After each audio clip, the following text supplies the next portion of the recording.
Hello podcasters! Today we are going to supercharge this guy.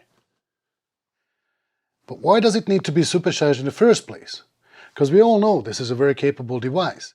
It can host up to 4 people, 2 of which can be remote guests, one of them via USB and one of them via Bluetooth, and both of them will have an automatically set up mixed minus for them, which is fantastic. So what's the problem then? We all understand what the problem is. We have to replace... Okay, good. What's the problem? Well, the problem is that it has a pretty limited capability when it comes to voice processing. It only has a low-cut filter and a limiter. It can be supercharged though, but in order to do that you need to pay attention to the one essential thing that will get you the amazing sound into the Podtrak P4 that you're looking for. So let me show you how it's done. So what if you don't want to limit yourself to a low-cut filter and a limiter? The most obvious processing most podcasters would miss here is a compressor, but many of us are accustomed to use a de-esser or more advanced voice processing effects. The solution looks easy at first glance. Let's say you have a voice processor like the DBX286S lying around, and by the way, this is not about the DBX unit. You can think of, say, an external compressor or another voice effect processor or a tube preamplifier. So if you want to use it, it looks pretty straightforward. You plug your microphone into that first, then take the output from it and plug that into the Zoom Podtrak P4. Now the slight problem is that you cannot do that. Yes, these external signal chains do normally have an XLR output, or if not, there are 1/4 inch to XLR cables available. But if you try to plug them into the Zoom Podtrak P4 directly, or into the RodeCaster Pro or the Zoom Podtrak P8 for that matter, you'll not be happy about the outcome. Let me demonstrate it to you real quick, why not? So I have plugged my microphone into the DBX286S, took the output of it with a 1/4 inch to XLR cable, and now I'm plugging this cable into my Zoom Podtrak P4. Notice that at the moment there's no gain added, so I just press record so that we can hear how it sounds like. I actually wouldn't normally need to add any additional gain, as the DBX unit provides it, but if you don't add any gain on the P4, there's just no sound coming through on the channel. So let's just add a tiny little bit of gain, and whoa! As you can see, it's already clipping. Horrible! So let's just take down the gain better and continue recording with the wireless Go 2. So now you can start scratching your head, like I did, that which equipment is not working properly. Is it the DBX286S doing something wrong?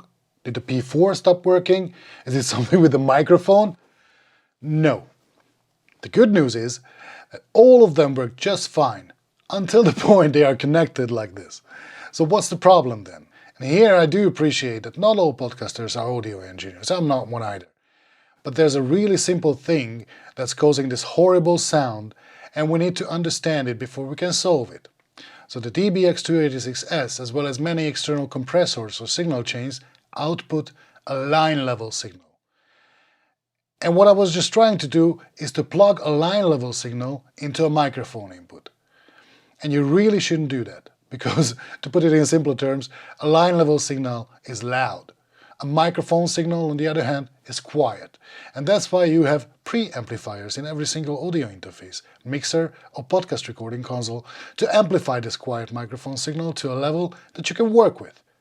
So if you plug a loud line level audio signal into an input that is designed to accept quiet microphone signals, and then add even any minuscule amount of gain to it, that's what you get, a horribly distorted, clipping sound.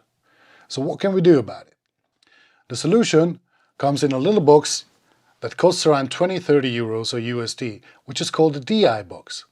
DI stands for direct injection, and without going into the details, what it essentially can do is, amongst other very positive things, is that it can attenuate a loud line level signal to a mic level signal,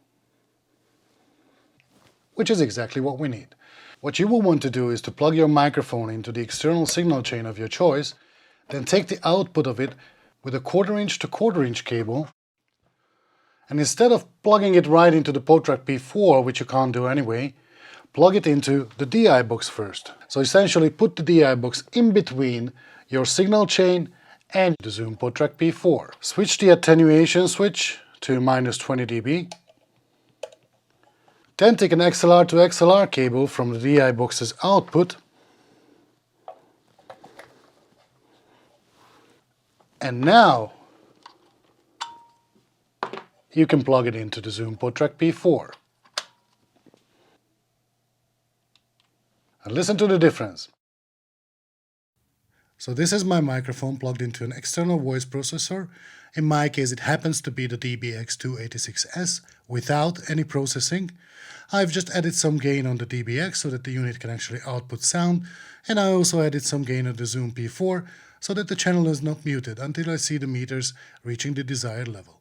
And now I can switch off the process bypass, and this is what I get. Now I'm recording into the Podtrak P4, and I essentially have the perfect vocal processing signal chain. A preamp, a high-pass filter, a compressor, a de-esser, a bass boost, a clarity exciter, a downward expander, which is effectively a debreather, and finally the limiter on the Podtrak P4. There you go. And this is exactly the way you can make it work on the Røde RodeCaster Pro and on the Zoom Podtrak P8, although they of course have built-in voice processing effects.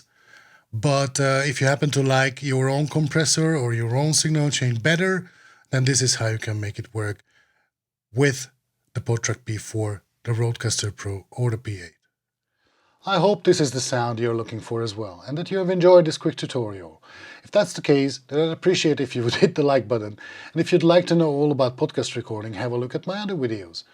See you in the next one. Cheers.